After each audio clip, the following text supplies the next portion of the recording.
work through that pain that we feel. Wow, goes both ways. Go ahead, Sharice.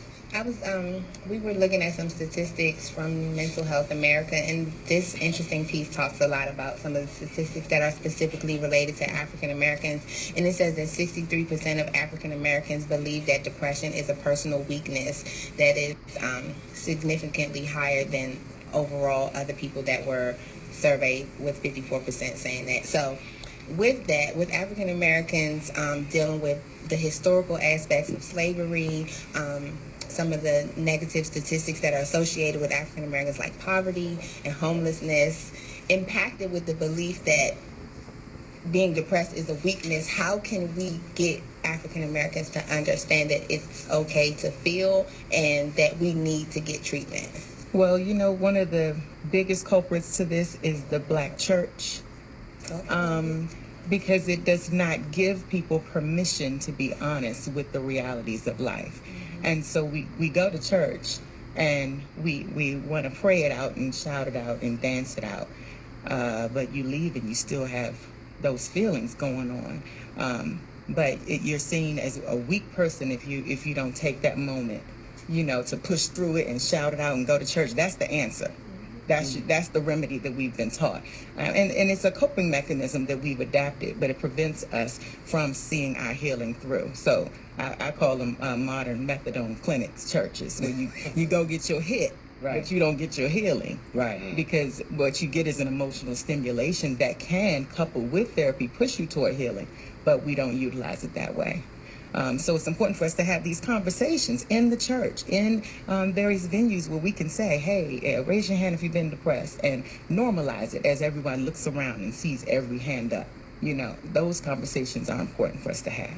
I had an interview with Shamika Holdsclaw. You remember Shamika played for the Washington Mystics. She won national championships with the Tennessee Volunteers with what's the lady's name, Pat Summitt, and all them other, she won all these championships, and she became a WNBA player, and she eventually ended up out of the WNBA because she had the problems with depression. One of the things that she said to me in the interview was that she tried to pray her problems away, and it did not work at all. Yep, because you can pray, and it is a good tool to begin our healing, but we've got to do that inner work. We need to talk with people who can allow us to unload. See, what depression to me is, I see it as emotion packed down deep in your soul. And so you need to connect with the therapist. You need to connect with the pastor, a spiritual advisor, someone who is trained, who can help you offload what's packed down within. And so praying can give you a temporary relief, can put a Band-Aid on that wound, but it does not deal with what is at the root. So it's important for us to couple therapy and spirituality. We will talk about the work in the fourth segment. Go ahead, Daniel. No, I'm sorry. I was thinking when you said that about the church, it's one of the things I was thinking about is that I feel like you said, it's just we don't have that permission, you said, to really say, look, I need this help. I want to ask you, I guess, taking away now from the church, what are some of the other reasons do you think that we have that stigma? Like, I know a lot of people just really feel like they don't need that help. Like, outside of the church, they feel like, well, you could just talk to your friends, or you could just whatever, or you just shake it off, and you just whatever. How do we get ourselves out of that mindset and get people to really understand and accept that, no, it's good to get help, it's good to get therapy?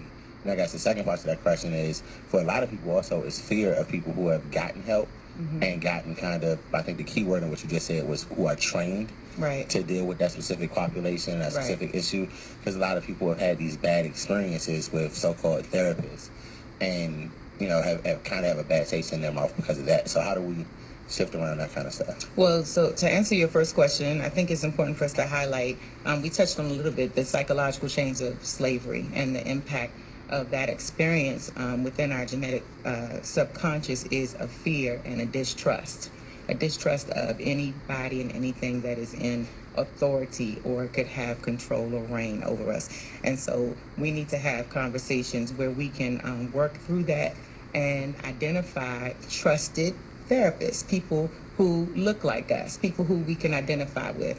And that leads into your second question, that you just don't go to meet with somebody. You are interviewing them to find out if they can meet your need as well. So there are certain questions and things like that you would want to ask to make sure that they have the same vantage point and belief system as you, so that they can support you in the way that you need it.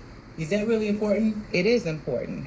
It's important because you need to know that the person can connect with you. Just like working with anybody, there's a certain rapport you want to establish. And a lot of times we just think we have to go to therapy, just choose somebody who's not good for us.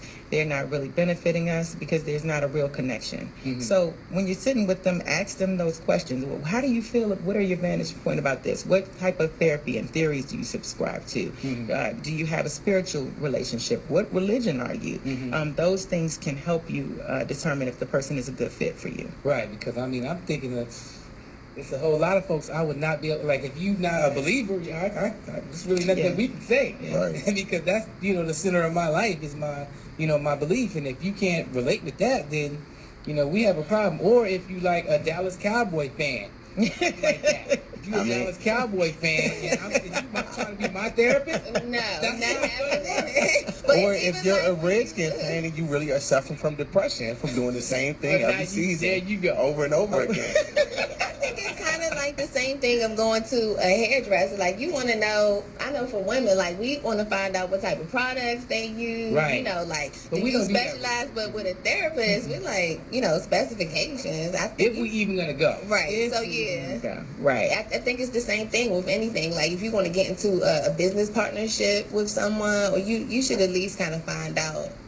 what their background is. But we a lot of times don't put that energy in making that investment of time, of finding out that information, or of wanting to make the investment of resource. So even if there's a sliding scale fee or something, we would rather go shopping or, purchase things instead of investing in our own sanity, because we would rather look like we have it all together than to actually work on getting it together.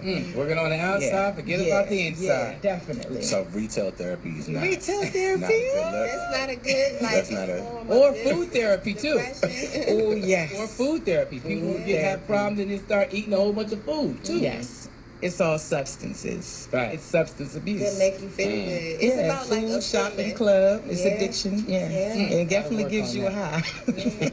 In the studio with Anika Wilson Brown, we're talking about mental depression and all types of stuff related to it. In our next segment, we will talk about the holidays because we are upon that season and things get a little rough. We'll do that in 4 minutes on WOL 1450 AM, where information is power.